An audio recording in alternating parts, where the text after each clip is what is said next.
Bueno, muy buenas tardes.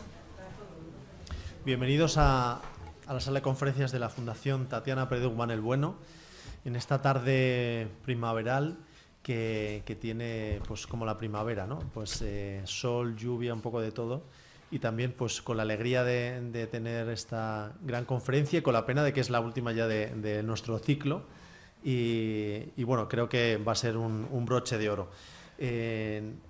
Quiero disculpar la ausencia de nuestra coordinadora, presentadora, alma mater un poco de este ciclo, Mónica Luengo, a la que ustedes estarían esperando en vez de a mí, y hacen bien porque lo hace mucho mejor, pero le ha surgido un viaje, bueno, un tema de un viaje que tuvo que adelantar y no le ha sido posible estar hoy con nosotros presentando a nuestra conferenciante de hoy como le hubiera gustado, y me ha pedido también que les disculpe en su nombre.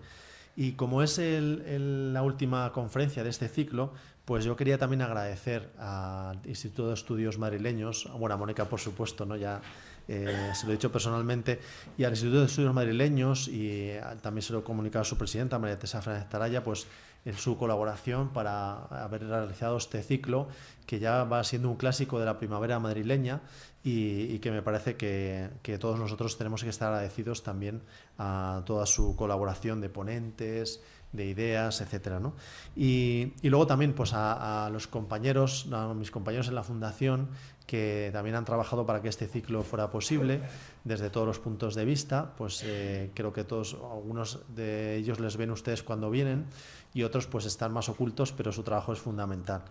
Y luego, lógicamente, también agradecerles muy especialmente a todos ustedes que fielmente nos siguen en estas conferencias presencialmente, y luego también me consta que ya hay bastantes que se están aficionando cuando no pueden venir pues a verlos por el streaming en la página web, y luego les recuerdo también que las tienen grabadas, o sea que si se han perdido alguna lo pueden ver en su casa en YouTube, en la página de la Fundación, lo ponen ahí y la pueden ver. Incluso los que sean aficionados, como es mi caso, por ejemplo, a los podcasts de audio, ¿no? Cuando vas haciendo deporte o andando o en el metro, pues es una manera muy, muy interesante de aprovechar el tiempo. Pues también pueden descargarse las conferencias en audio. Hombre, no es lo mismo porque siempre nuestros conferenciantes traen unas ilustraciones maravillosas, pero bueno, en ocasiones pues también les puede venir bien, les puede interesar. Y ahí las tienen también en la página web, las pueden descargar. Y por último, antes ya de pasar a presentar a nuestra invitada de hoy, quería anunciarles también que el próximo otoño les enviaremos también una invitación a todos ustedes que están dados de alta pues en la newsletter. Presentaremos la edición del segundo libro del ciclo de las quintas de Recreo Madrileños. Recuerden que hicimos del primer ciclo, salió ya la publicación, y del segundo se está acabando ya. Y esperamos tenerlo ya para presentarlo, pues les avisaremos en finales de septiembre, principios de octubre, algo así. Y también aprovecharemos, creo que ya les comentó María Teresa Fernández Taraya, aprovecharemos para hacer una reedición limitada del primero, porque el primero ha tenido mucho éxito y se ha agotado. Entonces, para que muchos de ustedes que nos lo han pedido lo puedan tener, haremos una reedición del primero. Con lo cual tendremos dos estupendos libros para seguir disfrutando de estas conferencias. Y ya les anuncio que esperamos también poder hacer lo mismo con una publicación con los de este año, que han sido magníficos. Yo creo que también todos ustedes coinciden en que realmente vale la pena pues todo este contenido que nos han ofrecido los conferenciantes, guardarlo para leerlo con detenimiento y poder ver pues bien las ilustraciones, los planos, los mapas, ¿no? Es una gozada, la verdad. Y yo creo que les decía antes que en el broche de oro vamos a ponerlo con Isabel González, y este tema tan interesante por lo novedoso, me parece. Y la dehesa de la Villa, no sé si es un tópico decir que es uno de los grandes desconocidos, no porque no lo conozcamos los madrileños, porque realmente está dentro de la ciudad, sino porque bueno, a veces no se trata tanto en este tipo de foros, de conferencias, de este maravilloso paisaje, ¿no? Ya hablábamos antes con Isabel de lo interesante que les va a contar luego de ese concepto del paisaje cultural, ¿no? Esa vocación que tiene, que ojalá pues siga creciendo en consideración este maravilloso paraje. Y bueno, saben ustedes quién es Isabel González. Yo el año pasado la tuvimos también la suerte de contar con su presencia. A mí me encanta porque En estos ciclos, gracias también a su presencia, a su colaboración, pues aparte del estudioso, ¿no?, del teórico, que es tan importante, ¿no?, para valorar los paisajes, nos enriquece muchísimo su presencia y su conferencia, porque es también la visión del profesional, del que trabaja en ello, del que está en los momentos buenos, en los momentos malos, que tiene en la cabeza realmente el conjunto de toda la gestión de estos parques, de estos jardines. Y creo que, bueno, ya si alguno de ustedes estuvo el año pasado en su conferencia, pues coincidirán conmigo que es una visión complementaria que es un lujo, ¿no? Bueno, solamente recordar un poco su trayectoria en cuanto a la gestión y restauración de los jardines históricos de la ciudad de Madrid, ¿no? Ella es la directora conservadora de parques históricos del Ayuntamiento de Madrid. Y inició su andadura pues en el año 86 en la Escuela Taller de la Alameda de Osuna, hasta que en 1990, pues tras una oposición, ocupó una plaza de funcionario en el Ayuntamiento de Madrid.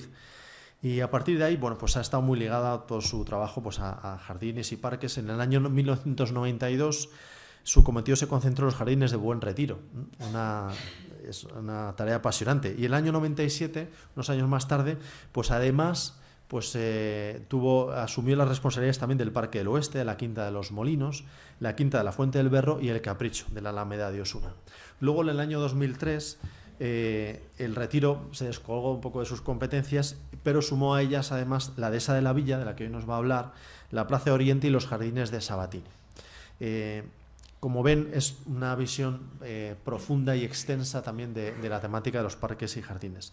Y hasta el día de hoy, pues su función es precisamente esa: gestionar y promover la recuperación y conservación pues, de este conjunto de parques y jardines históricos y singulares, que aprovecho ahora para agradecerle toda su labor, de los que los disfrutamos, todos los que estamos aquí seguro que lo hacemos todo lo que podemos, por todo su trabajo y de todas las personas que trabajan con ella, porque bueno, es gracias a su trabajo y al de tantos profesionales, pues Madrid es una ciudad que se vive de una manera bastante natural y que podemos por lo menos tener pues esos paseos, ese deporte, lo que queramos en estos magníficos lugares.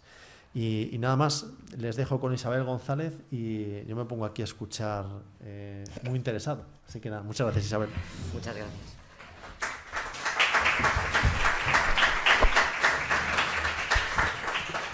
Bueno, otro año más han puesto su confianza en mí, la Fundación y Mónica, para venir a charlar sobre uno de los espacios que entran dentro de esta unidad que gestiono hace tanto tiempo, y es verdad, una dedicación de mucho tiempo hacia los parques históricos de esta ciudad. Parezco un terrateniente cuando hablan de todos los parques que llevo, ¿no? O sea, casi son 200 hectáreas de espacios ajardinados de la ciudad, pero que forman parte de su historia. Entonces, primero, agradecer a la Fundación que me dé esta oportunidad, porque no hay muchas veces que nos llamen a los gestores para hablar de los jardines, y meternos en harina rápidamente de este espacio tan interesante que es la Dehesa de la Villa. La Dehesa de la Villa, que aunque entra en la unidad de parques históricos en el 2003, se incorpora de una manera real en la unidad de parques históricos alrededor del 2008. ¿Vale? Es un espacio un poco singular, pero antes de empezar a hablar de ella, yo quiero agradecer todo el trabajo, todo lo que este proceso desde entonces hasta ahora nos ha llevado a la gestión de la Dehesa. Casi al iniciar esta andadura, impulsamos por verdaderamente presión de los vecinos de la Dehesa, un proceso participativo de trabajo que denominamos Mesa de Participación de la Dehesa de la Villa. Y es una clave fundamental de ahora, pero creo que es muy simbólica de la historia de la Dehesa de la Villa. Esta mesa de participación, que lleva funcionando desde 2008, donde tienen cabida asociaciones y vecinos particulares, nos reunimos mensualmente y nos reunimos para compartir información, para generar documentos de trabajo y también para cumplir objetivos, para mejorar la gestión de la Dehesa. Pero no quiero olvidar los agradecimientos a la gente que ha trabajado por defender este espacio y este paisaje, principalmente la mesa de participación con todos sus miembros, y resaltar sobre todo el trabajo de la coordinadora Salvemos la Dehesa de la Villa, que por una vicisitud extraña de urbanizar y cambiar la dehesa, se levantó como cabeza de la defensa de la dehesa e impulsó este proceso e importantes estudios sobre su historia y sobre su calidad, y una nueva asociación, pero no por tanto igual de importante, que es la Asociación de Cultura la Asociación Cultural de Amigos de la Dehesa de la Villa, con Adolfo Ferrero a su cabeza, que tiene un empeño por difundir los valores de la dehesa, con su página web, con sus publicaciones y un incansable estudio y promoción de la dehesa en todos los aspectos. No quiero olvidarme a mi compañero ya jubilado, a pena mía, Tomás Lorenzo, que promovió, impulsó y realizó los sistemas y diseñó la metodología de participación de la dehesa, y por supuesto de todos los jardineros, trabajadores y técnicos que ahora mismo trabajan y que trabajaron en la dehesa de la Villa. Todo este conjunto hacen que la dehesa de la Villa tenga ese carácter de vocación de paisaje cultural y de paisaje integrado. Esta charla la voy a basar en un documento que ha generado esta propia mesa, esta que os digo, para solicitar a la Comunidad de Madrid la declaración de bien de interés cultural como sitio histórico de la dehesa de la Villa. No hemos tenido la aprobación, pero no nos rendimos nunca, porque estamos convencidos de la calidad y cualidad de este espacio patrimonial que debe defenderse y protegerse. Y voy a intentar exponer por qué estas razones de este empeño de tanto los vecinos como los servicios de gestión de que este espacio tenga esta protección especial por la Comunidad de Madrid. A ver, espera, la dehesa de la Villa, la veis ahí pequeñita en todo el volumen de la ciudad de Madrid. Está situada al norte de la ciudad, casi lindando con ese territorio tan importante para nosotros que es el Pardo y la Casa de Campo. Está colocada en este lugar, está en el distrito de Moncloa-Aravaca y en el barrio de la Ciudad Universitaria. Se encuentra rodeada, espera, creo que tenía esto un chismito, sí. Se encuentra rodeada por una población bastante densa, tanto en el sur como en el norte, ¿vale? Y luego por zonas verdes o corredores verdes muy en el entorno, y forma parte de ese entramado importante de la estructura verde de la ciudad de Madrid. Franco Rodríguez, Sinesio Delgado al norte, la calle Pirineos, es decir, que es un territorio conformado desde tiempos muy antiguos, pero rodeado absolutamente por la ciudad universitaria, la Escuela de Telecomunicaciones, el CIEMAT, es decir, está rodeado por un montón de instalaciones y, por tanto, imbricada en la ciudad. Tiene actualmente alrededor de 64 hectáreas y media, más o menos. En metros cuadrados, 645.000 metros cuadrados. Y un perímetro bastante complejo, no es cuadradita ni rectangular, de casi 5,5 kilómetros. Es decir, que entra y sale y vamos a ver por qué tiene esa forma tan extraña. Está considerado en el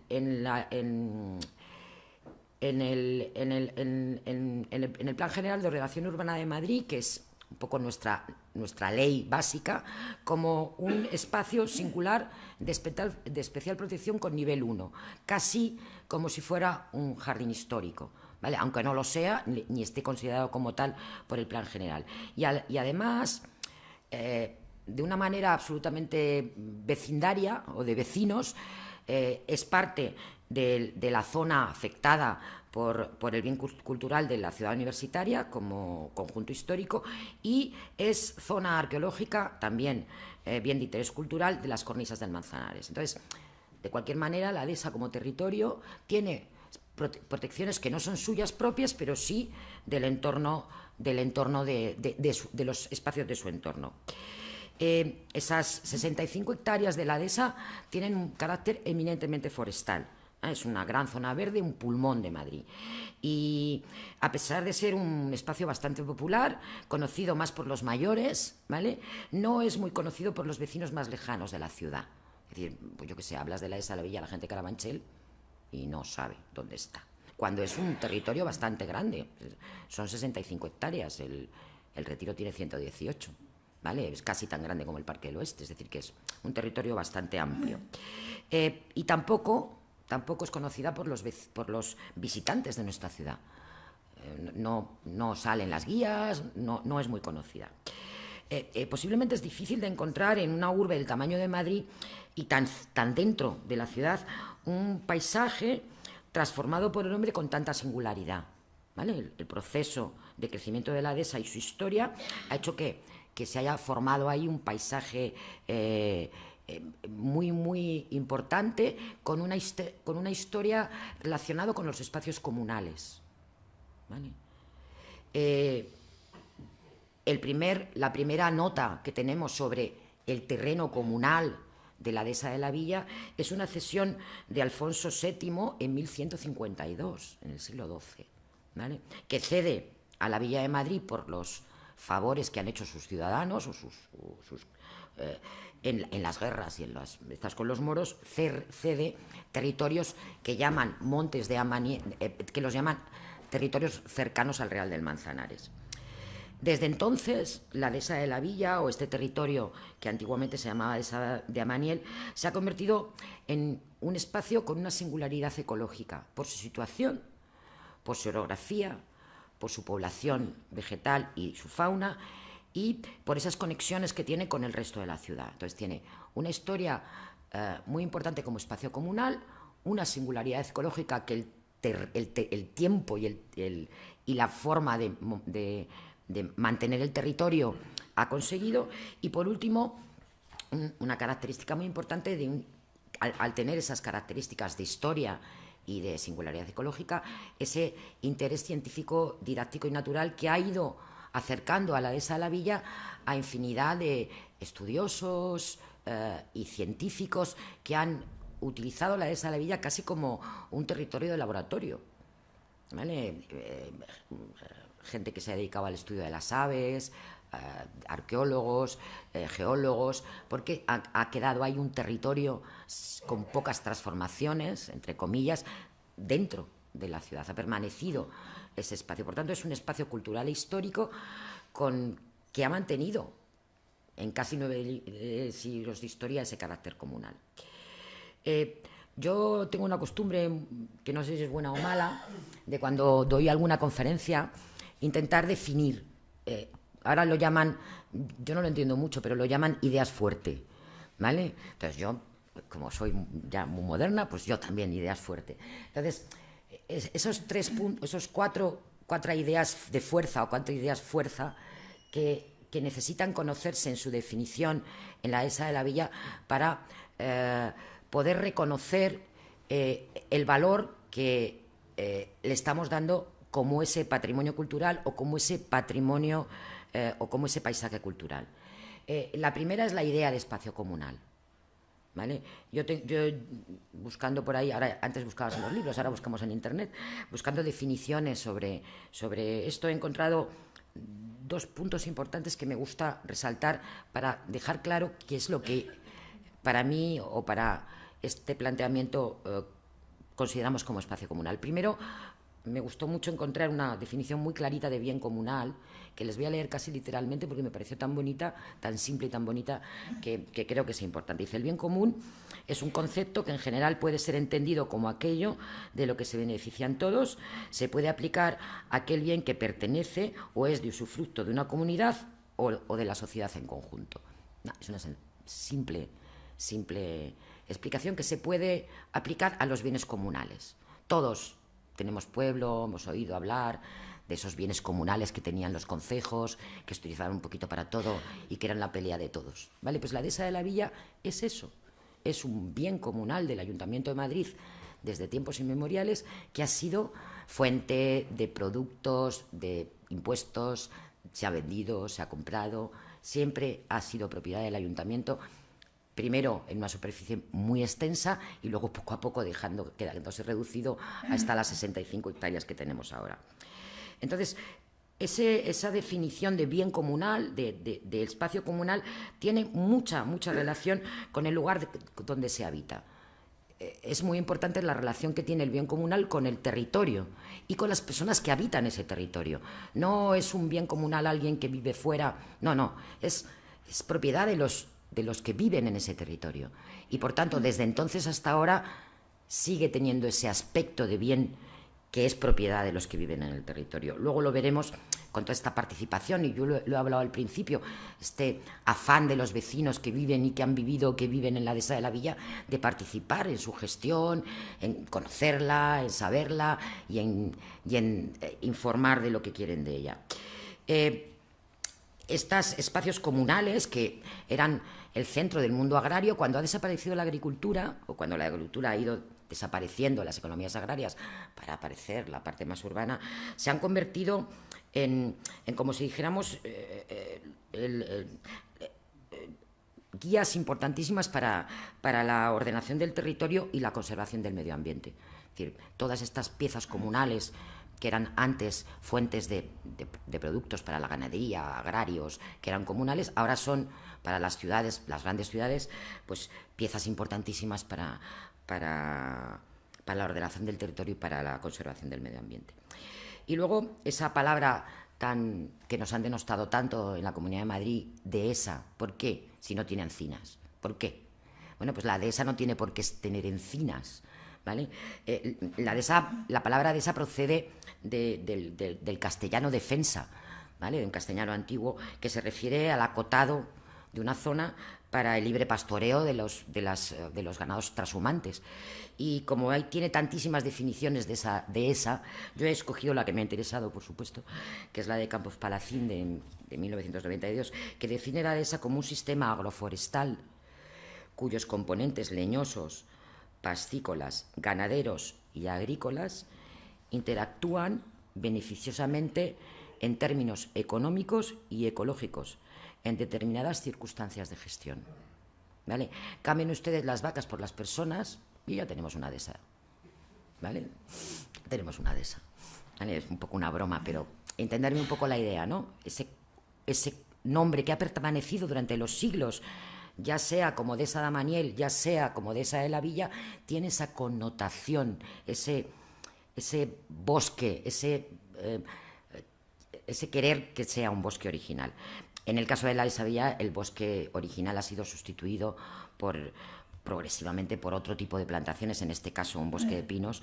Durante el siglo XVIII y XIX, bueno, casi había desaparecido el encinar por completo y se hacen unas plantaciones superpuestas, pero sigue manteniendo ese significado inscrito en el subconsciente, ¿vale? Con una función diferente.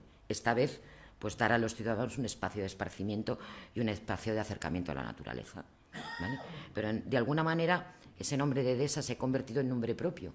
Ha dejado de ser un calificativo y se ha convertido en un nombre propio que sigue manteniendo ese significado que se inscribe en el subconsciente de la gente que vive allí, y todo el mundo que habla de la dehesa habla de la dehesa como ese espacio comunal. Casi es una referencia de uno a otro.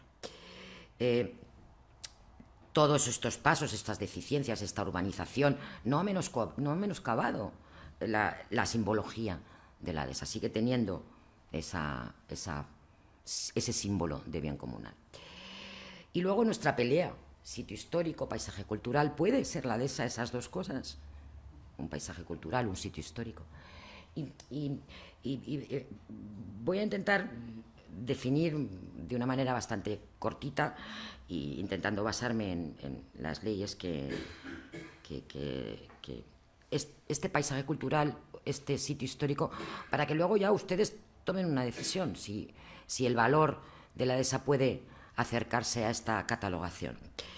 La ley del patrimonio histórico de la Comunidad de Madrid de 2013 plantea una gran novedad,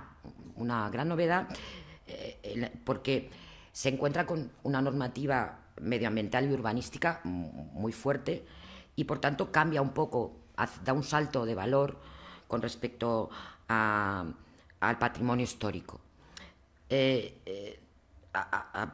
añadiendo a la catalogación de los bienes de interés cultural la tipología de paisaje cultural. que la vincula no solamente al elemento conservado, sino también al paisaje, sin esos elementos, a un conjunto de transformación hecha por el hombre. Esa tipología de paisaje cultural que aparece en esta ley de 2013 de Patrimonio Histórico de la Comunidad de Madrid viene un poco refrendado por el Convenio Europeo del Paisaje, que de alguna manera incita a los estados a colocar el paisaje como bien de interés cultural. Sí, yo siempre digo que si la dehesa de la Villa fuera bien de interés cultural en esta categoría o en la de sitio histórico, aportaría al catálogo de patrimonio histórico de la Comunidad de Madrid el primer paisaje cultural con carácter histórico que ha mantenido esta filosofía o esta simbología de espacio cultural desde 8 siglos atrás. Por tanto, sí que tiene un carácter histórico, aunque no tenga elementos arquitectónicos, muebles o inmuebles de valor histórico, sino que es ese paisaje, eso que ha formado el paisaje.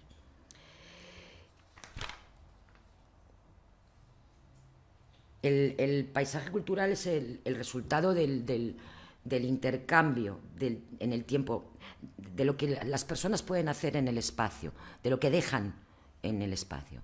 En el espacio, en el paisaje. Y por tanto esos espacios culturales son importantes que los resaltemos, los cuidemos y hagamos que tengan el valor que merecen. Vamos a entrar en la historia de la dehesa de la Villa. Y ya os he dicho antes que podemos dar el origen de este territorio comunal en estas donaciones de 1152 a la Villa de Madrid, al pueblo de Madrid, de estos parajes en torno al Manzanares. Pero la primera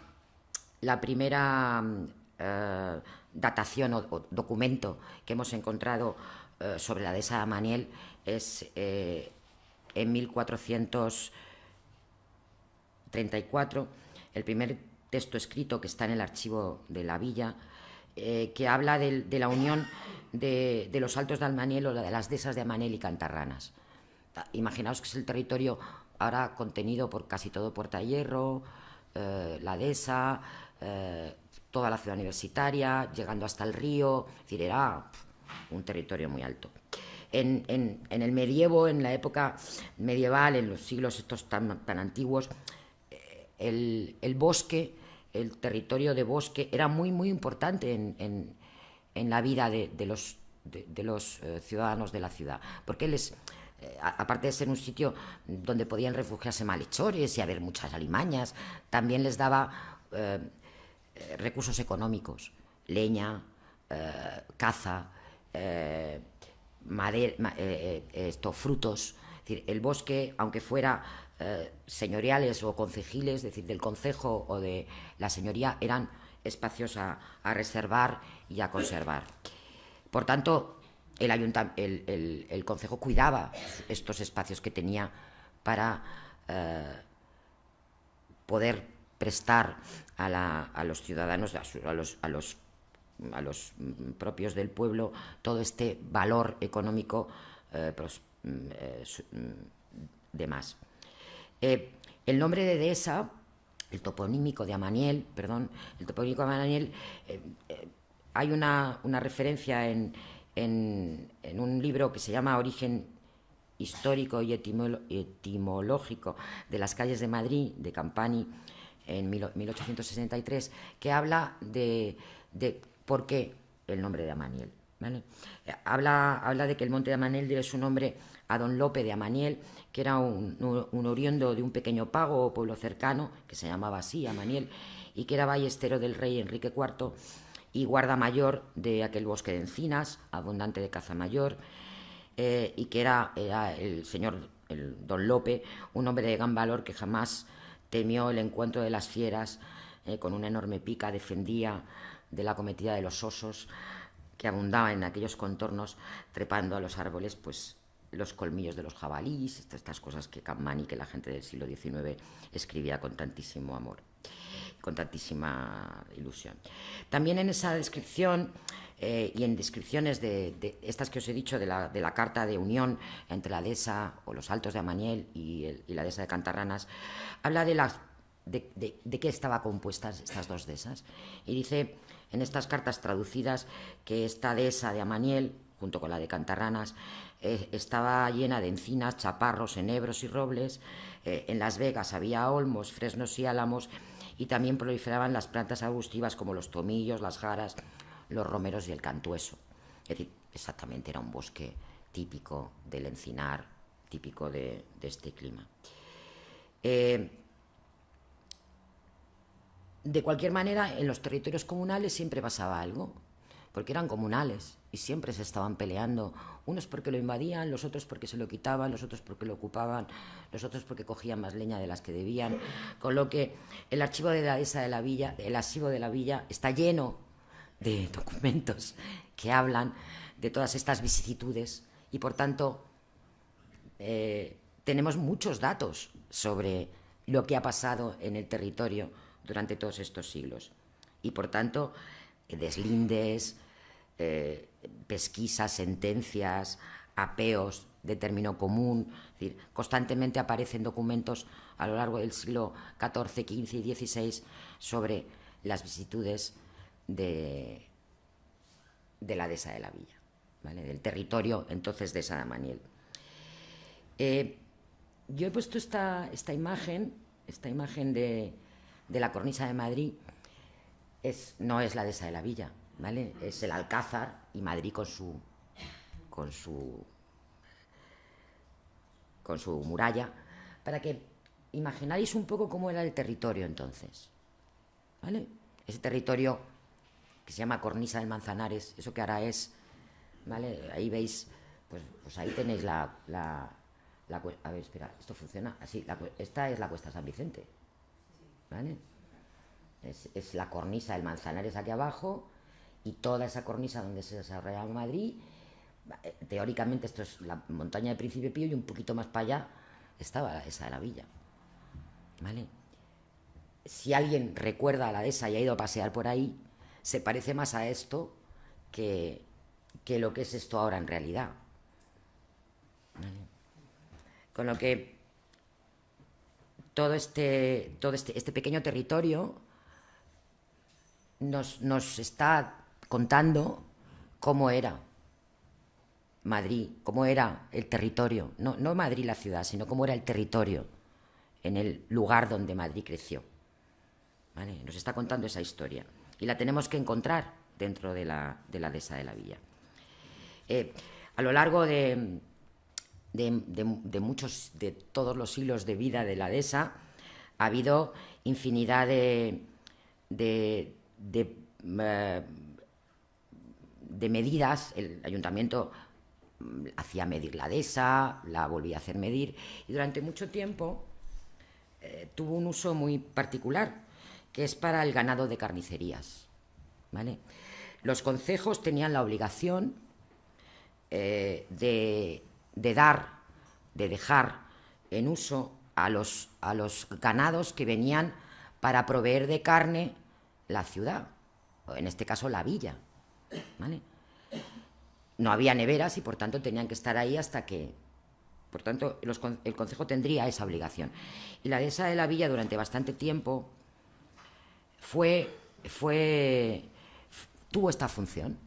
Se pagaban impuestos, se sacaba a subasta todos los años, y una serie de personas utilizaban la dehesa de la villa para esta función, para la función de carnicerías de muerte o de carnicerías para comer.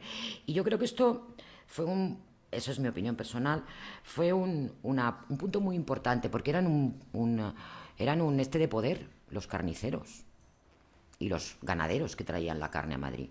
Con lo que una de las razones por lo que la dehesa de la villa sigue manteniéndose, porque necesitaban ese territorio para tener ahí las carnicerías, tenían muy cerca de Madrid, por tanto eran un grupo de poder en aquella época.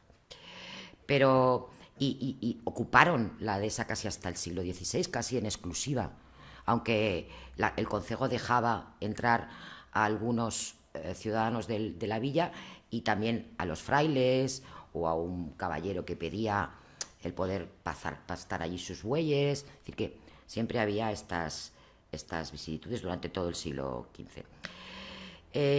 Cuando llega el siglo XVI, la población de Madrid y toda la población empieza a crecer y es necesario roturar tierras.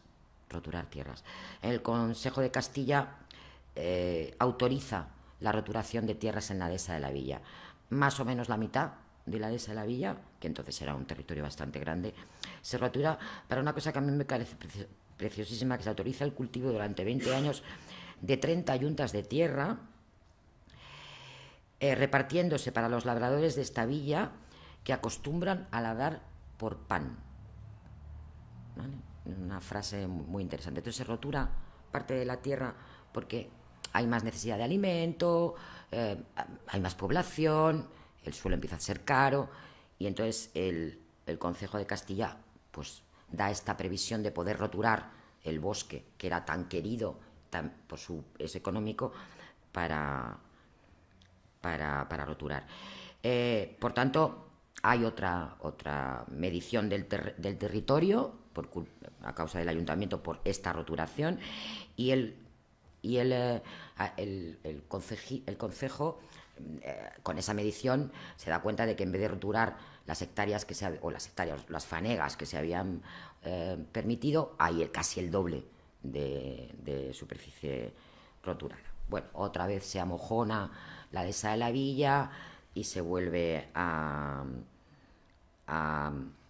medir el territorio. Constantemente se está midiendo el territorio de la dehesa. Cumplidos los 20 años estos de la cesión para la roturación, los procuradores del Consejo de Castilla piden al concejo que vuelva a plantarse el bosque. Mira por dónde casi hacen lo mismo que hacemos nosotros. Queremos que el territorio agrícola vuelva a ser bosque y vuelva a ser zona de pasto para la provisión de carne. Y por tanto vuelve otra vez a amojonarse la finca de Amaniel y esta vez con mojones de piedra. Entonces esta vez ya como que el amojonamiento es absolutamente imperante. En esta época, mediados del siglo XVII, aparece este plano, ¿vale? Este plano, todos estos puntitos que tenéis ahí son este proceso de amojonamiento y es un plano de detalle del Valle de Amaniel con mojones de las tierras que lo rodean, en el que se indica el posible emplazamiento del inicio del viaje de agua de Madrid de Palacio o Amaniel, ¿vale? En aquella época el agua potable no estaba el canal de Isabel II. ¿Vale? Entonces había un sistema de recogida de agua para llevar a la ciudad que se llamaban los viajes de agua. Eran galerías que se excavaban bajo tierra y una cuenca de recogida. Se buscaba un sitio donde hubiera fuentes de buena calidad y cuencas de recogida del agua y se hacían unas galerías y se llevaba el agua a la ciudad. La corona hace un viaje de agua bastante importante que lleva agua al palacio, al alcázar entonces, y ahí luego al palacio real, que es propiedad de la corona. ¿Vale? Y hacen esta propuesta de utilizar los valles de los Montes de Amaniel para esa cuenca de recogida de agua para el viaje de Palacio, uno de los viajes más importantes de la ciudad de Madrid. Es como si dijéramos el primer plano que tenemos de la dehesa de la Villa.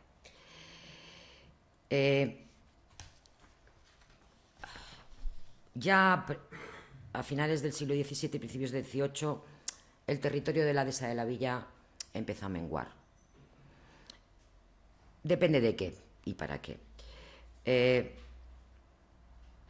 Hay primero una detracción de superficie cuando se construye el cordón del Pardo, el muro del Pardo, porque el rey dice que entra mucha gente a robarle ganado y a robarle cacería y a robarle madera, y se hace el cordón del Pardo y le resta territorio, se vuelve otra vez a amojonar, y a principios del siglo XIX pierde la dehesa de la Villa su más importante territorio, que es el que le junta con el Manzanares, el lugar de provisión de agua, a costa de los redondeos del Real Sitio de la Florida. ¿Vale? En 1804 hay unos redondeos de un Real Sitio de la Florida que llega hasta el Manzanares, la Moncloa, la Florida, todos esos terrenos que estaban cerca del Manzanares, donde ahora está la universidad, y la dehesa de la Villa pierde el territorio más importante, que es el que le lleva al abrevadero, con lo que como que pierde su terreno de mayor calidad, sus pastos de mayor calidad y el punto de abastecimiento de agua para ganaderías, etcétera. Con lo que, bueno, pues durante estos primeros años del siglo XIX, el territorio pierde su valor para el ganado de carnicerías. Cuando hicimos este trabajo del expediente para dar a la Comunidad de Madrid, intentamos hacer una aproximación del territorio, ¿vale? Al final lo hicimos sobre este plano, que es un plano de las tropas francesas de Madrid, porque nos pareció que era bastante significativo, ¿vale? Aquí está el Manzanares, el Campo del Moro, ¿vale? Palacio Real. Abajo del plano está la ortofoto de 2010, no sé si la veis debajo, ¿vale? No sé si distinguís, pues mira, distinguís ahí debajo el Parque del Oeste que está aquí, que siempre es un poco la guía, y la ciudad universitaria que está aquí. Bueno, pues el territorio de la dehesa a finales del siglo XVII, cuando empieza a mermar, cuando empiezan a restarle territorio, ocupa pues todo esto, ¿vale? A ver, es bastante fácil el colocar, porque tenemos la tapia del Pardo, que nos sirve de guía, ¿vale? Como la tapia del Pardo hace un ángulo recto, pues nos sirve de guía para poder colocar este territorio. Ya había plantaciones, es decir, que es un plano militar, con lo que los militares son muy estrictos para poner datos. Es un plano de 1808, y entonces hicimos esta aproximación. Este es el Manzanares, ahí es donde llegaba, y ya esto es lo que resta, todo este territorio lo resta el este de la Florida, y luego ya va mermando. Toda esta parte es Fuencarral, era Fuencarral, también se resta. La dehesa de la Villa pues está ahora mismo más o menos por aquí, ¿vale? Por este territorio. Pero bueno, creo que es un plano que nos puede dar una idea de la extensión del territorio de la dehesa, que empieza a disminuir a velocidades insospechadas a principios del siglo XIX, ¿vale? Ya es un territorio que hablan de que es un erial, de que solo sirve para dar de comer a las cabras y a las ovejas, y el ayuntamiento, pues, o el concejo, pues lo arrenda para subastas, etcétera, y hay un periodo en que el ayuntamiento le pierde la importancia. Y al final, en 1861, vende la mitad del territorio y a la beneficencia pública para un manicomio modelo. Entonces, se deshace, el ayuntamiento se deshace del territorio de la dehesa de la Villa para dárselo al Estado, pues me imagino que por dinerito que siempre hace falta en los concejos, en los ayuntamientos. Hay un punto importante en la dehesa que nos da este plano súper interesante de territorio, que es que el ejército que viene de Marruecos tiene que acampar en un sitio, y acampa en la dehesa de la Villa en 1800, está por ahí puesto, en 1860, ¿vale? Acampa y hacen un plano los militares, con lo que nos ayuda a entender qué es el territorio que es dehesa de la Villa a partir de 1860. Aquí se ve debajo muy bien la ciudad por debajo, ¿vale? Entonces este plano, que es un plano bastante interesante, es muy bonito, nos da un poco el territorio real de la dehesa de la Villa a mediados del siglo XIX, ¿vale? Que luego va disminuyendo, quitándose trozos de todos los lados, ¿vale? Claro, es que casi queda en el centro la dehesa actual, ¿vale? Van restándole territorio. Este paso esta venta del Ayuntamiento de Madrid al Estado de la Dehesa de la Villa fue muy corta porque el Estado no tomó posesión del territorio, ¿vale? Y conmina al Ayuntamiento que vuelva a recuperarlo, que se lo pida al Estado para que vuelva a pasar a propiedad del Ayuntamiento. En 1901 hay una cesión, ¿vale? Lo que el Ayuntamiento vendió al Estado vuelve otra vez, a principios del siglo XX, vuelve otra vez a propiedad del Ayuntamiento, esta vez con una condición: utilizarlo para esparcimiento público, con lo que esa cesión nos da ese carácter. Aquí hay otro plano bastante interesante que también nos sitúa en el territorio, que es la construcción del canal de Isabel II. El canal de Isabel II produce una serie de expropiaciones de territorio, sobre todo comunal, sobre todo de los ayuntamientos, y también hay parte del territorio de la Dehesa de la Villa que es expropiado por las obras del canal, y se genera algo tan importante y tan significativo ahora para la Dehesa de la Villa, que es la acequia del norte. La acequia del norte es una acequia para regar. Ahí tenéis una foto. Era una verdadera acequia de riego que iba por una línea de pendiente que ahora mismo es el límite de la Dehesa de la Villa y que le llaman el Canalillo. Todos hemos ido a la Dehesa de la Villa, hemos andado por el Canalillo. Pues debajo está esta acequia de riego que daba también un carácter muy especial a la Dehesa, porque crecían en él pues fresnos, se plantaban arbolados, ¿vale? Y cuidaba y era propiedad del canal. A mediados de este siglo, del siglo XX, se crea en Madrid una revolución urbana, el famoso Plan de Castro. El famoso Plan de Castro, que hace que la ciudad explote y que empiece a crecer. Pero no solamente el Plan de Castro, sino muchísimas actividades, tanto de los próceres como de la burguesía madrileña, que procede a buscar espacios sanitarios para la ciudad. La ciudad empieza a ser muy densa, y una de las actuaciones que se realizan son plantaciones de arbolado, ¿vale? Se crea el Parque del Oeste y se hacen actuaciones de arbolado. Entonces, en este territorio de la Dehesa, que hasta ahora era Dehesa de Maniel y que a partir de ahora se convierte en la Dehesa de la Villa, promocionado por Isabel II y por el jefe de plantíos Celedonio Rodríguez, se realiza la plantación del pinar que ahora disfrutamos.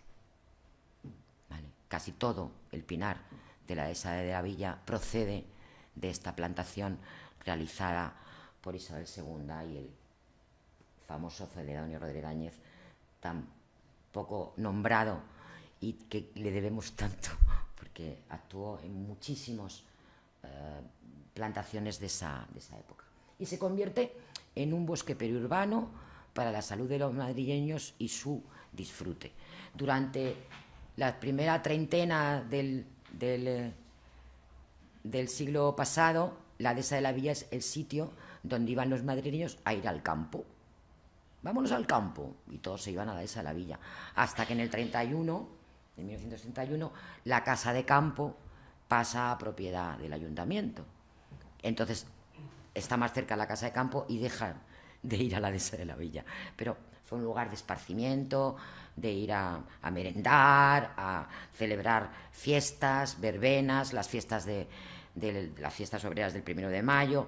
Ese espacio se convirtió desde entonces en un lugar de mucho uso. Vamos a intentar correr un poco porque veo que me estoy enrollando en exceso. Y porque verdaderamente me parece muy interesante esta historia de territorio. Es una historia de territorio. He colocado antes, luego veremos una foto de una transformación del plano de Castro, que es posterior. El primer vuelo que existe de la ciudad de Madrid, la primera foto de vuelo, ¿vale? Y aquí tenéis una foto del 2010, ¿vale? Para que veáis un poco cuál era la ocupación del territorio, cómo era la ciudad alrededor de Madrid a principios del siglo pasado, cuando empiezan a venderse y a crearse la ciudad universitaria. Es en esa decena, en los años 20, cuando Alfonso XII dona territorio 13, perdón, dona territorio para la creación de la ciudad universitaria. Y todos ponen un poquito, el Estado pone un poquito, el sitio de la Florida y el ayuntamiento un trocito de su monte de la dehesa de la Villa o su monte de Amaniel, ¿vale? Con lo que la ciudad universitaria se crea con la adición de territorio de todos y por tanto también del Ayuntamiento de Madrid, ¿vale? Pero la dehesa de la Villa, ya convertido en parque, convertido en zona verde, entonces no se llamaban así, pero bueno, convertido en bosque, tiene, ya empieza a utilizarse por la propia ciudad. Se crea el asilo y ya Castro dice que es un lugar fantástico sanitario y que se pueden ahí construir pequeños chalés con jardín para venderlos a precio barato. Ya empieza la urbanización a llegar al centro de la dehesa. A partir de ahora la dehesa la vamos a reconocer por el canalillo. Es decir, en cuanto veamos esta curva tan significativa, ¿vale?, ya sabemos que es la dehesa de la Villa, ¿vale? Entonces, fijaros, dehesa de la Villa, ya no es dehesa de Amaniel, lo que es ahora, ¿vale?, el Colegio de la Paloma, que entonces era el aula, el asilo de la Paloma, y que se destruyó en la Guerra Civil, y luego ya una pequeña colonia de casas que hay en este lado, ¿vale? Y luego, pues, campos de experiencias de la Escuela de Agricultura que luego se convierten en la ciudad universitaria, ¿vale? Y que eran terrenos de la antigua dehesa de la Villa. Entonces me parece un plano muy, muy interesante.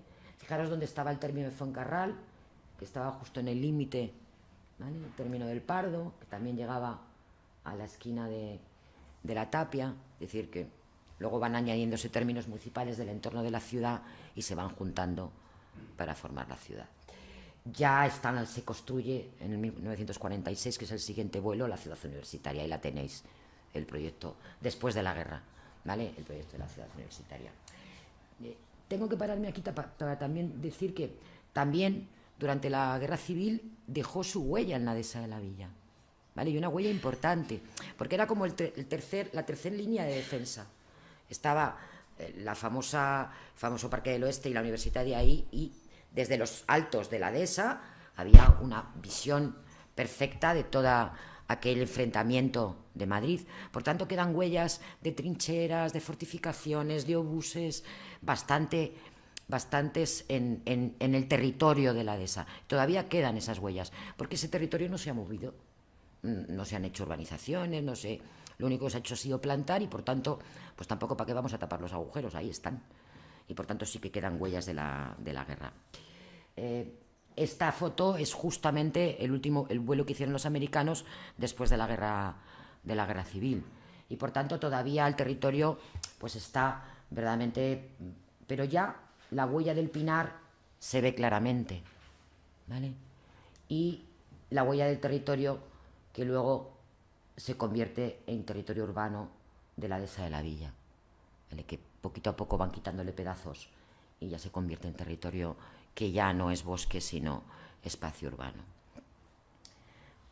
Seguimos dando saltos. El 59, pues a ver, estas fotos que están además son muy interesantes y se encuentran muy, muy rápido en internet. El que le guste toquetearlas es muy divertido porque te van dando huellas de cómo la ciudad va creciendo, de cómo va recuperando el territorio. Aquí tenemos siempre una cosa que parece como que si estuviera vacía, que se te ha torcido aquí, que es el Cerro de los Locos, ¿vale? El Cerro de los Locos, el Cerro de las Balas, le llaman, ¿vale? Es un territorio que en todas estas ventas y compras se quedó de titularidad de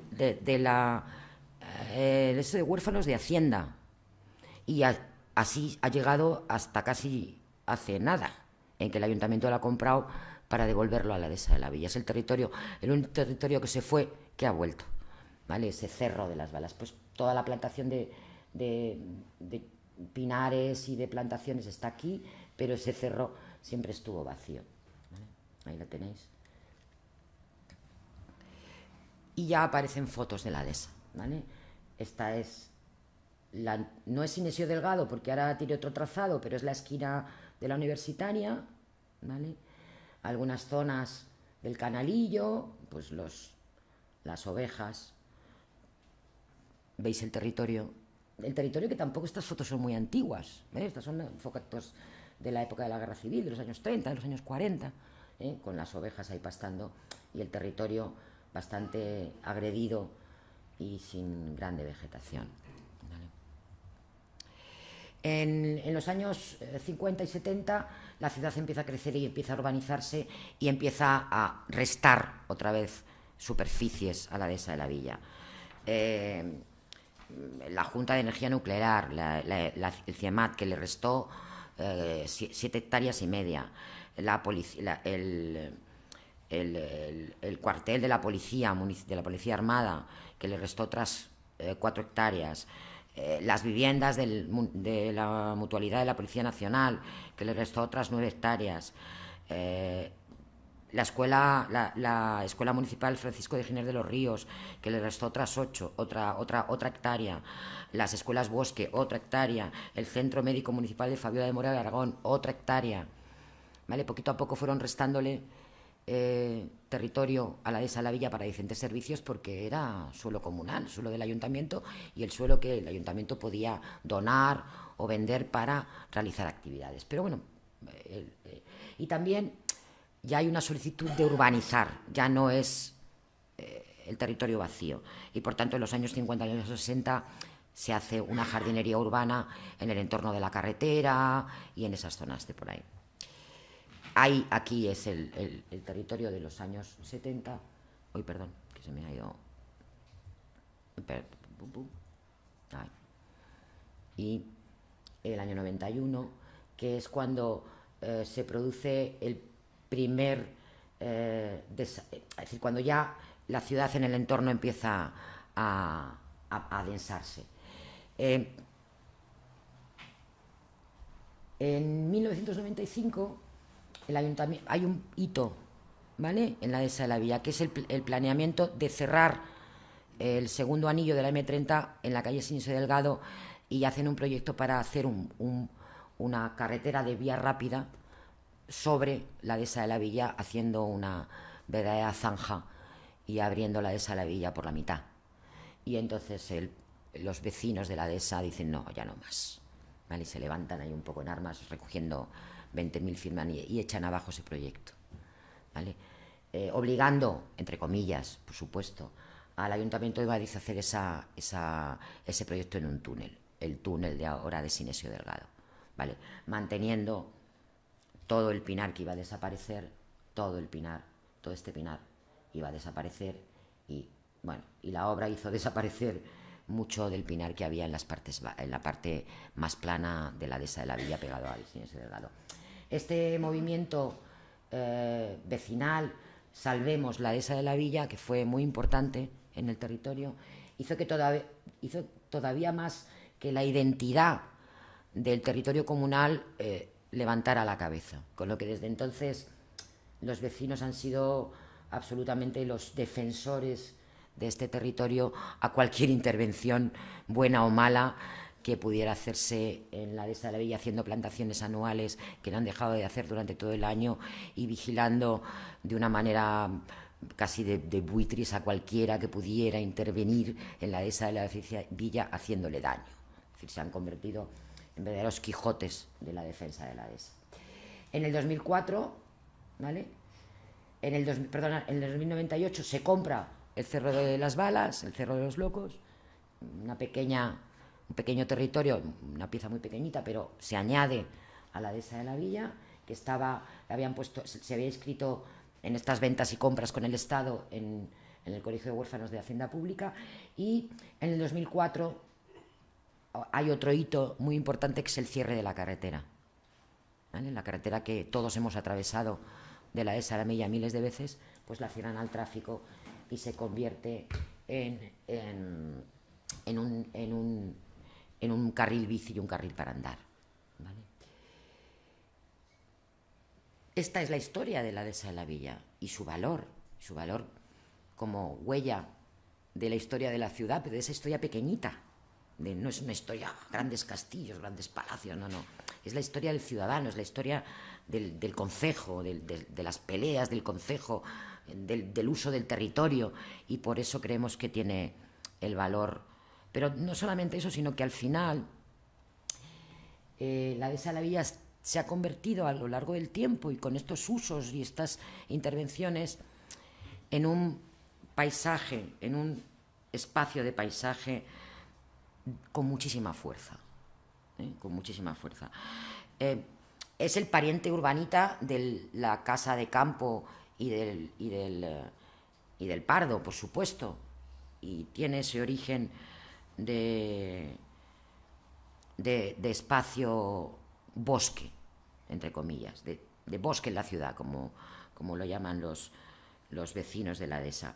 Y verdaderamente esa estructura de paisaje, lo importante es el arbolado. El arbolado es el que le da ese aspecto de paisaje, esa calidad de paisaje. Los diferentes... Y además es como la estructura la estructura para toda la fauna, que también es parte de su paisaje. Esta fotografía que me gusta mucho, ¿vale? Que veis que parece como si estuviéramos en medio del pardo, ¿vale? Es un espacio boscoso, natural, o este tipo de sitios. Aquí hay un banco y ya lo reconoces, ¿no? Este es el principio del Alto del Cerro de los Locos, o la primavera con esas praderas de herbáceas que montan el paisaje. Entonces tiene un paisaje interior, un paisaje de dentro, muy relacionado con el bosque por la altura del pinar, por las diferentes alturas que hay, por las densidades del pinar a lo largo de su territorio, por las zonas de más umbrías y más de arroyo, donde crecen chopos, negrillos, fresnos, o simple la pradera en flor de primavera, ese pasto que hablábamos que utilizaban las caballerías o las ganaderías para pastar. Sigue manteniéndose ese pasto, estas alturas diferentes del pinar, hasta las zonas urbanizadas con praderas de riego, de gramíneas o de grama, que son las tradicionales de Madrid, pues todavía permanecen esas praderas tradicionales de grama que regamos y que dan cobijo, o las diferentes plantaciones que se han ido realizando, ¿vale? Y que van dando ese carácter de alturas, de pinos de diferentes tamaños, y que de alguna manera poco a poco va perdiendo ese carácter de plantación forestal toda igual, ¿vale? Hay ejemplares magníficos como el pino rey, ¿vale? Grandes ejemplares de arbolado de perímetros ya bastante considerables, y pues una pequeña charquita, bueno, y luego las plantas alóctonas que se desperdigan por el parque. De repente aparece un eucalipto delante de los pinos, o un ciprés, o un bosque de cedros que todo el mundo quiere y que le llaman el cedral, un rinconcito de bosque de cedros, los almendros, que es otra pieza fundamental de la dehesa de la Villa cuando llega la primavera, porque se llena de mariposas y de pequeñas abejillas que rondan las flores de los almendros. Es decir, que realmente tiene un paisaje interior muy interesante, pero también por su posición en ese altozano de la cornisa siempre ves el horizonte de la ciudad, ¿vale? El horizonte de la ciudad y el paisaje de la ciudad.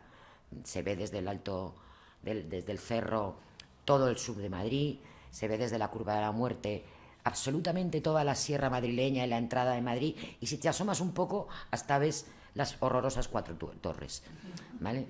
Que en teoría te crees que no las ves, pero te las encuentras aunque esté ahí, ¿vale? Luego desde lejos son muy bonitas, pero como que rompen un poco el paisaje. Y tiene pues una serie de elementos absolutamente urbanos que van salpicando el territorio y que también forman paisaje. Esa entrada desde Franco Rodríguez con la antigua carretera, con su carril bici, la Fuente de la Tomasa, ¿vale? Los toponímicos de la dehesa de la Villa, que son muy divertidos. Que no me oiga nadie, ¿no? Y esto me lo han contado los vecinos de la dehesa. La Fuente de la Tomasa se llama Fuente de la Tomasa porque había una prostituta ahí que se llamaba Tomasa, ¿vale? Esos toponímicos tan relacionados, ¿no? con el espacio, con el uso, que le dan ese carácter popular, ¿vale? al territorio. Entonces son muy interesantes, ¿no? Esas zonas más urbanas, esas zonas de paisaje en donde de cualquier punto tienes una visión externa e interna, ¿no? O pequeñas zonas muy recoletas, con mucha variación de alturas en el pinar, que le dan ese aspecto de bosque y de zona, o zonas más urbanas, como la parte alta de Pirineos, que es como una zona de recibimiento. Las zonas que están ajardinadas son como la recepción para entrar al bosque natural, y por tanto forman también parte del paisaje. Bueno, ahí se ve el S de Moncloa, el faro de Moncloa, y algunas zonas más urbanizadas que dan servicio a los ciudadanos. Por supuesto, este valor paisajístico también tiene un valor añadido de natural, el bosque, este bosque en la ciudad. Este es un plano del arbolado de la dehesa de la Villa. Luego los técnicos somos muy sincréticos haciendo dibujos, que son mucho más monas las fotos. Pero bueno, aquí están todas las especies que hay en la dehesa de la Villa, y como veis, domina ese verde clarito que es la representación de los pinos. Pero bueno, dentro de esas plantaciones pues hay otras especies que acompañan a los pinos en las zonas más urbanas. Esta es la carretera, aquí está el cedral, ¿vale? Alrededor de la carretera hay esos almendros, esos grupos de almendros. En las zonas más urbanas otras especies, pero domina ese maravilloso bosque de pinos de perímetros grandes y con ejemplares interesantes. El pinar es el rey de la dehesa. Hay principalmente pino piñonero, Pinus pinea, pero también hay bastantes ejemplares de Pinus alepensis, tipiquísimo de las plantaciones de bosques forestales en la ciudad, ¿vale? Es el que domina el paisaje. Pero también, bueno, pues tenemos fresnedas y zonas húmedas, y esto, lo que os he dicho antes del cedral y los almendros y todas esas especies alóctonas que acompañan a las autóctonas en este bosque de usuario. Pero uno de los valores más importantes de la dehesa de la Villa son sus praderas, ¿vale? El pasto que en algunos lugares todavía queda la huella de especies pascícolas, de especies que solamente se producen cuando hay ganado, y todavía queda esa huella en la dehesa de la Villa. Como es un territorio cerca de la ciudad, se desbroza, no se deja el pasto alto, y por tanto sí que es verdad que ha dominado el paisaje especies más rudelares, que son más típicas de otro tipo de pastizales, pero todavía quedan huellas de pastizales antiguos o de especies típicas de los pastizales de ganado.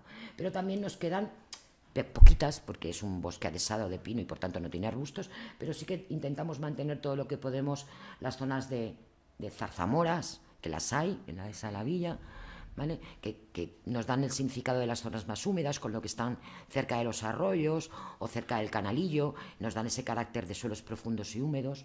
Y luego también algunos ejemplares de retamas de gran tamaño que nos ayudan a entender también cuál es el origen de nuestra dehesa, ¿vale? Y ese pasto de poa que se crece en el entorno del pinar, que a la vez está haciendo un trabajo muy importante el pinar de contención de la erosión, de esos taludes, esas pendientes que tiene la dehesa.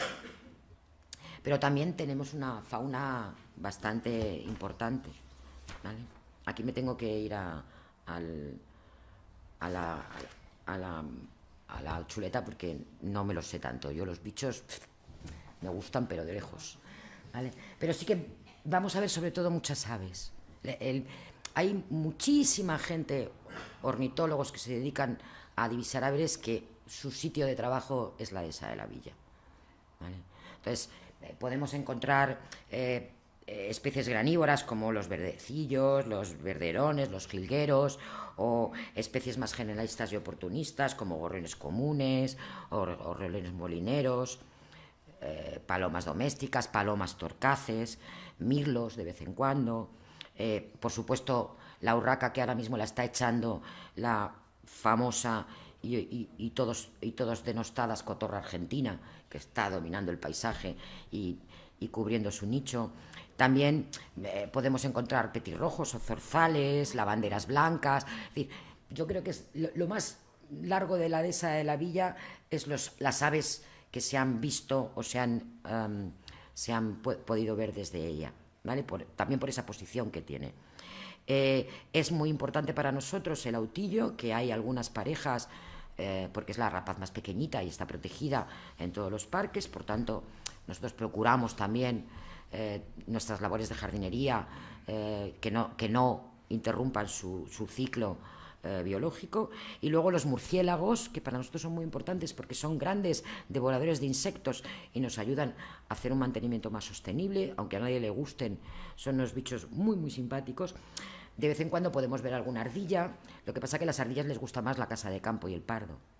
Y de vez en cuando se pasan por allí por la de Salamilla, nos miran así un poco con entrecejo y yo creo que se vuelven a ir, ¿vale? Está tan cerca, sitios tan bonitos como el Pardo, lleno de encinas, de tal, y vienen, pero poco, ¿vale?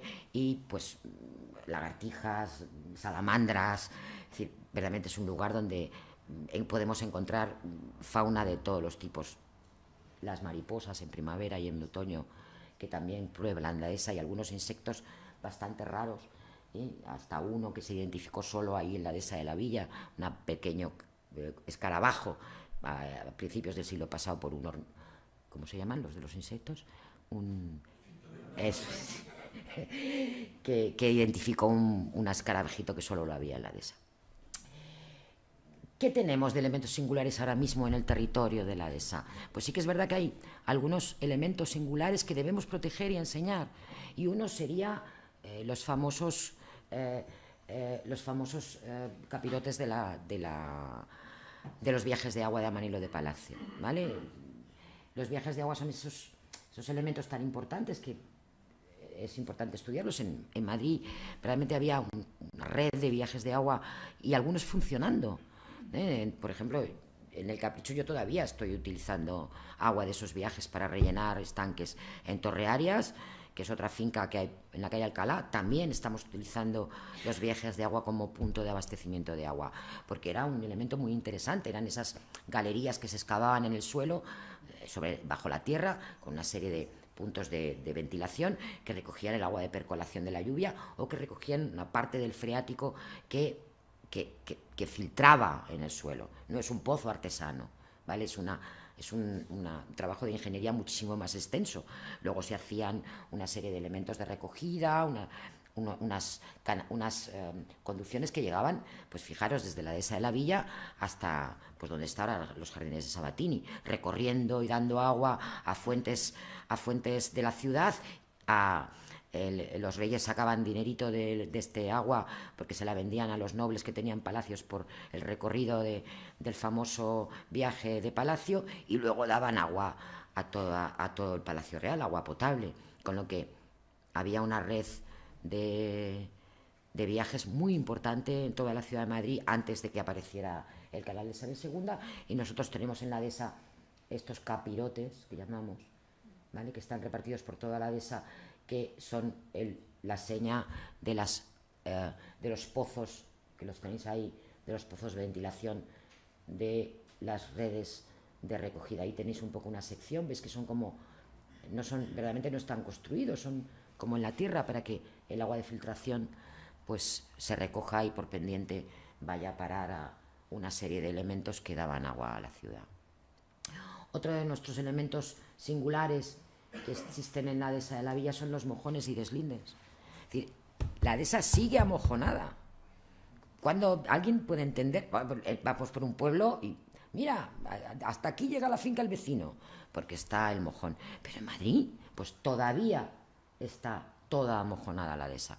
Puedes seguir el territorio, no te hace falta un plano, ¿vale? Puedes seguir el territorio de la dehesa de la Villa, pues con mojones como este o como este es más moderno, este es más antiguo, pero puedes seguir todo el territorio de la dehesa de la Villa a través de estos mojones o deslindes, y para nosotros son piezas muy importantes, que hay veces que se nos pierden, ¿vale? Hay una piedra por ahí en medio, que la quiten. No, hombre, no, es un mojón de nuestro deslinde. Otro elemento que es importante en la dehesa de la Villa es este edificio, es el Fielato, la Casa del Escudo, ¿vale? Es un edificio del siglo XIX, es un edificio moderno, pero tiene una connotación bastante importante. El Fielato era el nombre popular que recibía en España las casetas de cobro de arbitrios y tasas municipales sobre el tráfico de mercancías de comer. Era un punto donde había que pasar para que para verificar que los productos que entraban estuvieran sanos, fueran comestibles, y donde se pagaban los impuestos.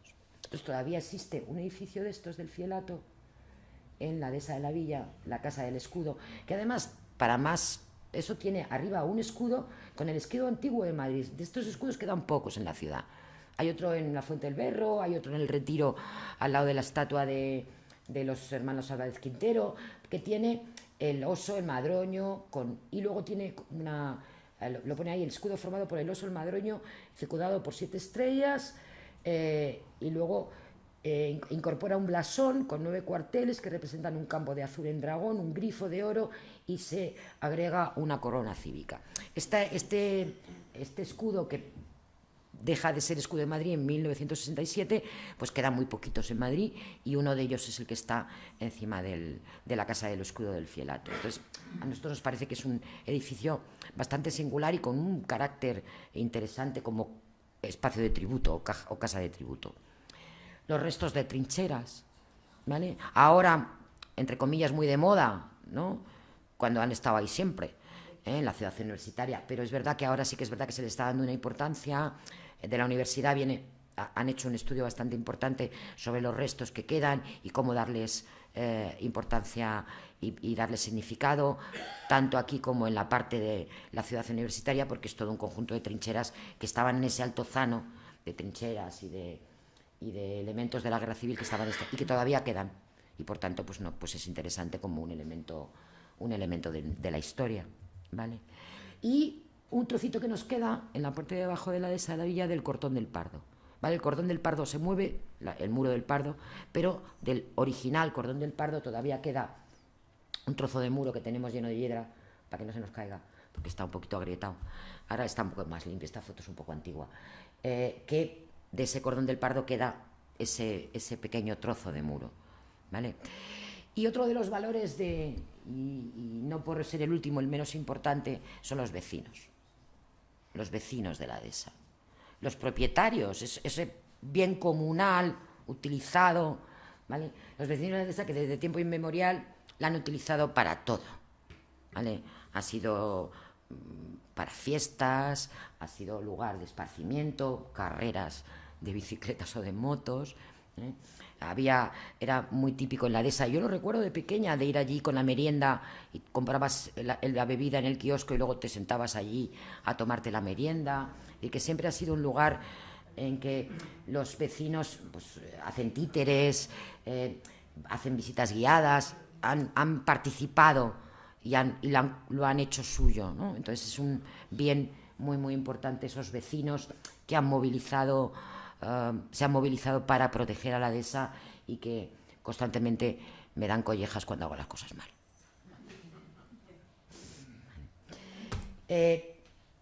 ¿Cuál es el futuro de la dehesa de la Villa? ¿Qué estamos haciendo ahora? Pues también por esa insistencia sin ningún tipo de perdón de los vecinos, que llevan pidiendo con clamor la redacción de un plan director para la dehesa de la Villa. Este año ya por fin hemos podido iniciarlo y estamos haciendo un plan director para la dehesa de la Villa que se está desarrollando durante todo este año, y que invito a todo el mundo que quiera participar que lo haga, porque estamos intentando que este plan director sea un plan muy participativo, todo lo que podamos. Intentamos que este plan director, el plan director es una palabra muy rimbombante, pero que tiene que ajustarse al territorio donde tú vas a hacer ese plan director. Y la importancia del bien comunal, de la participación del ciudadano como propietario o como usuario de la dehesa de Villa hace que nuestro plan director quiera ser así también. Con lo que se ha cambiado un poco su planteamiento para que fuera una metodología. Estamos utilizando una metodología con muchísima participación, con la petición a todos los estamentos, a todos los implicados, a las asociaciones, a los científicos que han trabajado en la dehesa para que nos aporten documentación y datos para elaborar este plan director, que tiene unos objetivos, pues investigar y ordenar los datos que tenemos, describir la situación actual, elaborar una cartografía adecuada, valorar, una cosa que nos importa mucho, los riesgos ambientales al que puede estar sometida la dehesa, ¿vale? Vincular al visitante con el jardín a través de información, de documentación, preservar esos valores culturales de los que os hemos llamado. Tenemos muchos objetivos, no sé cuántos llegaremos, pero los tenemos. Y tiene ese esquema, ¿vale? La metodología, cuando esté terminado y publicado, tendrá una parte A que es la metodología, unos estudios previos de contexto y responsabilidades, unos estudios de análisis del estado actual, luego redactar, pues que andamos por ahí ahora mismo, ¿vale? El estudio del paisaje y el análisis del estado actual, unas directrices de gestión y por supuesto una propuesta de acción. A ver, y por último, ya para no daros más bueno, aquí tenéis algunos de los documentos que hemos generado, planos muy fáciles de leer, con mucha documentación. Aquí tenéis, este es el plano el plano base con el que estamos trabajando, el plano del arbolado, con toda la cobertura del arbolado y sus especies, el plano de los elementos arbustivos y de las pratenses. Este es un plano que a mí me gusta mucho, que es el plano de las orientaciones del paisaje, ¿vale? De cómo está orientada la dehesa de la Villa, norte, sur, este y oeste, de manera que vemos en qué orientación tenemos cada tipo de plantación y cuáles son las vaguadas, el plano hidrológico de todas las estructuras hidrológicas y cómo funcionan en la dehesa de la Villa para la recogida de pluviales, para el aprovechamiento del agua. Somos bastante ambiciosos, no sé hasta dónde llegaremos, pero queremos ser bastante ambiciosos. Y por último, como conclusión, he escrito una serie de cosas que pueden como cerrar esta vocación del paisaje de la dehesa. Este reducto de la dehesa de la Villa, porque ya no es la dehesa de Amaniel, la gran dehesa de Amaniel, que aún permanece tras su larga historia, se debe preservar como espacio cultural, medioambiental e histórico, ya que no ha mantenido a lo largo de casi 9 siglos su carácter de espacio comunal, esa idea fuerza que os dije al principio. Es muy importante destacar que, aunque ha estado tan cerca de la ciudad, ha conseguido mantener ese carácter, esas características, y que le da a Madrid un elemento de singularidad y de calidad ambiental.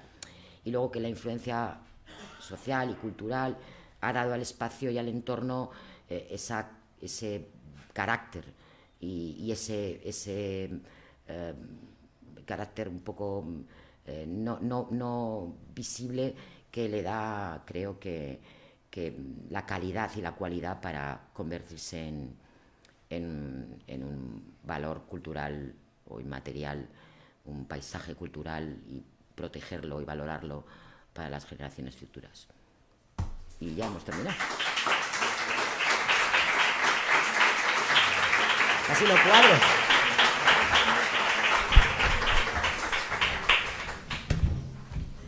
Espero que hayan disfrutado. Bueno, enhorabuena, Isabel, y muchísimas gracias por esta conferencia, la verdad, tan clara, tan ordenada y tan completa, diría yo. Me parece que nos hemos hecho una idea desde su historia hasta el futuro que nos has dibujado y que esperamos que se culmine, ¿no? Esa vocación que nos has presentado tan atractiva del paisaje cultural, del sitio histórico de la dehesa de la Villa. Y antes de terminar, queríamos, como siempre, darles la oportunidad también, si alguien del público quería hacer alguna pregunta a nuestra conferenciante o algún comentario. Tenemos ahí un micrófono. Hola, buenas tardes. Quería preguntarle, ¿cómo calcula usted la superficie inicial de la dehesa de la Villa? Nos ha dicho ahora 74 hectáreas. Espere, que tengo más preguntas. Vale. La acequia esta del norte es la que pasaba también por detrás del Museo de Ciencias Naturales y que llega hasta la residencia de estudiantes. No. Y por último, he leído hace poco que el viaje de Amaniel se va a restaurar. En un artículo que leí en El País hace cosa de 3 o 4 meses o un año, que se va a restaurar y se podrá visitar la entrada del viaje de Amaniel. Nada más, muchas gracias. Gracias. A ver, toda la agrimensura de la dehesa de Amaniel, es decir, de los siglos pasados, casi siempre habla de fanegas, ¿vale? De fanegas o de yuntas. Todo lo que es agrimensura anterior a la topografía tradicional y a la medición en metros cuadrados. Entonces, yo he utilizado el paso de metros cuadrados a Fanegas Castellano del 3,3, ¿vale? Que puede que no sea. Pero bueno, para intentar hacer comparaciones de territorio, cuando hablan de Fanegas del 3,3, y esa es un poco la medida que hemos utilizado para ver cómo ha ido reduciéndose el territorio. No es fácil el medir el territorio que ocupaba la dehesa de la Villa en el siglo XVII y el XVI porque no hay planos, con lo que te lo tienes que imaginar por las descripciones que hacen del límite de Fuencarral, la tapia del Pardo, el límite del barranco de Cantarranas, el límite del pasillo de no sé qué, de manera que no es verdaderamente las 800 y pico hectáreas, sino medido en Fanegas. Actualmente es medición topográfica, ¿vale? Las 64 y pico hectáreas son la medición topográfica normal. En cuanto al canalillo, cuando el canal Isabel II realiza toda su infraestructura para dar agua a la ciudad, desarrolla en Madrid una serie de canales de riego que no son para agua potable, ¿vale? Entonces, en la parte norte, donde estamos nosotros, está el canal del norte y el canal del sur. A ver si buscamos la diapositiva, que creo que se ve bastante bien. El canal Isabel II, si le interesa el tema, el canal de Isabel II tiene un documento que lo puedes bajar de la red, donde habla de toda la infraestructura que se realiza para la construcción del canal. Este plano es un poco difícil de leer porque está puesto un poco al revés, yo por eso he puesto esa raya, ese norte ahí, ¿vale?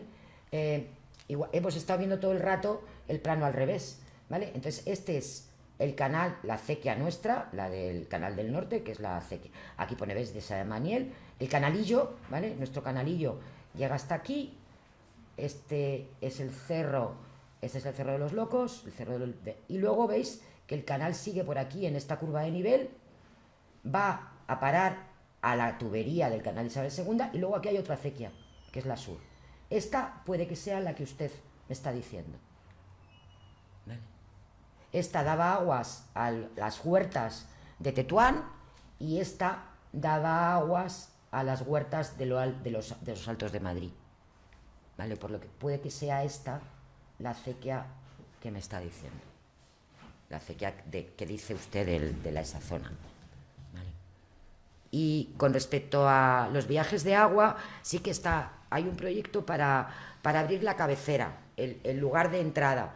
A ver, por los viajes no se puede ir, son agujeros en el suelo, pero sí que es verdad que en el inicio del canal hay una serie de infraestructuras más grandes, donde los túneles son más grandes, y sí que se puede entrar para ver el principio de la conducción. Y hay un proyecto para restaurarlo y ponerlo en valor y poderlo enseñar. No sé hasta dónde, digo que no sé hasta dónde se va a poder pasear, pero sí que efectivamente ese proyecto está en marcha y esperemos que haya dinerito para hacerlo, que eso es siempre el problema. Proyectos tenemos en el ayuntamiento un montón, pero luego nos falta perras para realizarlos. Pero está el proyecto ahí en marcha y espero que se pueda ver en poco tiempo. Buenas tardes, gracias por tu información, ha sido estupendo. Yo frecuento muchísimo la dehesa de la Villa, voy todos los días, he hecho muchísimos miles de kilómetros ahí andando y corriendo, y os puedo aconsejar al que no lo conozca mucho que vaya justo en este momento porque está tremendo. Las plantas herbáceas, algunas adquieren los 2 metros de altura, los rumes, las tapsias, las malvas, campos de malvas, morado, está absolutamente precioso. Nos han dado una dehesa preciosa, sí. Y aparte de esto, te quería preguntar, porque en los paseos que yo doy, que los recorro todo, a la parte oeste del canalillo hay otra parte ya lindando con la universitaria, donde hay de estos usos espontáneos del espacio, ¿no? Desde los bicicleteros que forman las rampas estas para ahí, que van construyendo sus pistas de subidas y bajadas, y los hortelanos también, zonas del barrio, en antiguos bancales que había ahí, que a lo mejor se cultivaron pues hace 200 años o no sé cuánto, bancales escalonados, o sea que se ven perfectamente, y hay un uso, por lo que veo, no sé si lo han restringido, creo que el canal de Isabel II no estaban del todo de acuerdo con el uso de las aguas que, bueno, que birlaban allí, ¿no? en los puntos, ¿no? En los puntos de agua. Entonces yo en algún momento he visto algún hortelano de estos, pues bueno, tenía su huertecilla allí, y vi un árbol allí que le estaba cercenando por abajo, como cortando un poco para que no le diera sombra a la huerta. Y di parte a la policía municipal y es que eso no es del canal. Me dice, eso no pertenece al canal, eso es de la universitaria, no sé qué. Entonces, pero claro, físicamente está unido completamente, ¿no? Entonces, ¿quién rige eso? ¿De qué manera se controla toda esa unidad topográfica, geográfica, la biodiversidad de ahí es una continuidad a un lado y el otro el canalillo? Sí, ese es el problema del territorio, de la propiedad del territorio, ¿vale? Hay un problema grave en los municipios con la propiedad del territorio. La dehesa de la Villa llega hasta el canalillo, ¿vale? Hasta el canalillo, hasta aquí. Esto es el Ciemat, que está vallado, pero todo este territorio de abajo, que era antigua dehesa de la Villa, todo esto, hasta esta curva, todo esto, ¿vale? Esto es la mitad de aquí para acá de la universidad, de aquí para acá del canal de Isabel II, ¿vale? Y esto es propiedad de la universidad, con lo que gestionan ellos el uso del suelo y su mantenimiento. Yo no me puedo, el ayuntamiento no puede meterse ahí. Bueno, ya les gustaría a ellos que se lo mantuviéramos, ¿no? Gratis. Pero no. Entonces, todo el uso que se hace en el territorio que no es municipal, no nos dejan cuando debería ser continuo, ¿vale? Ahora estamos intentando, tanto la universidad como el canal de Isabel, en conversaciones tanto con la universidad como con el canal de Isabel II, volver a recuperar ese territorio, porque en teoría fue una expropiación para el canal, ¿vale? Y el ayuntamiento, también por la presión de los vecinos, ya sabéis que pues estábamos intentando recuperar por lo menos el territorio que es del canal, pero la universidad no la suelta para poder gestionar todo el territorio de una manera uniforme, ¿vale? Pero la jardinería espontánea en la dehesa de la Villa es bastante habitual, no solamente en el territorio que no es municipal, sino también en el municipal. Y sí que es verdad que todo el territorio debería gestionarse de una manera uniforme, pero no se hace, porque es de diferentes propietarios. Y como exactamente igual que en los pueblos, yo no me meto en la finca de al lado, por si acaso, pues en los terrenos del Estado, ya sea del Estado, de la comunidad, de la universidad, no nos metemos nunca en el terreno del de al lado, ¿vale? Por tanto, sí que es verdad que tiene razón, que debería haber una gestión unitaria, pero no la hay. Y depende del dinero que tengamos cada uno. Unos tenemos más dinero, otros tenemos menos, unos podemos mantener más, otros menos. Por tanto, bueno, pues intentamos trabajar unos con otros, los técnicos, pero muchas veces pues no llegamos a poder unificar ese criterio de intervención que debería ser uniforme. Bueno, yo agradecer muchísimo que hayas nombrado los amigos de la dehesa de la Villa. Aquí está Adolfo Ferrero, que si queréis saber algo de la dehesa, preguntárselo a él, que sabe muchísimo más que yo. Y ya le doy paso para que en la próxima conferencia, como de la parte histórica que se ha hablado menos, hay un documento que ha elaborado ella y también hemos participado los amigos de la dehesa de la Villa, que es la propuesta para la declaración de bien de interés cultural como sitio histórico de la dehesa de la Villa. Sería muy interesante porque se han quedado muchísimas cosas, ha hecho mucha ya está preparado, lo tienes hecho y el próximo año sería interesante que hay una parte histórica que no se conoce. Y como no se conoce, es una pena, que tiene una magnífica historia, entonces agradecería que la Fundación tomase nota y el próximo año la pudiésemos ver. Y gracias, yo lo que has dicho pues, lo conozco perfectamente. Muchas gracias. La historia es muy larga, pero he intentado sincretizarla todo lo que he podido, porque hay tantos documentos en el archivo, no os podéis imaginar. Cada vez que había una pelea, había un documento en el archivo de la Villa diciendo que había que dirimir la pelea. Se nos ha echado ya el tiempo encima. Creo que aquí había una pregunta última. Sí, mañana, es verdad. Perdonar. Sí. El sábado, perdonar. Sí, es verdad que eso es importante. Quedamos en el CIEA, que está en Franco Rodríguez, el Centro de Educación Medioambiental que hay allí, al Franco Rodríguez, al lado del Cantón de Limpiezas, ahí al lado del escudo, en esa esquina al final de Franco Rodríguez, ahí a las 10:30, creo. ¿Vale? Botas cómodas. Y todos... toda la energía para que no llueva. ¿Vale? Iba a decir rezar a vuestros dioses, pero toda la energía para que no llueva y podernos darnos un paseo agradable por la dehesa.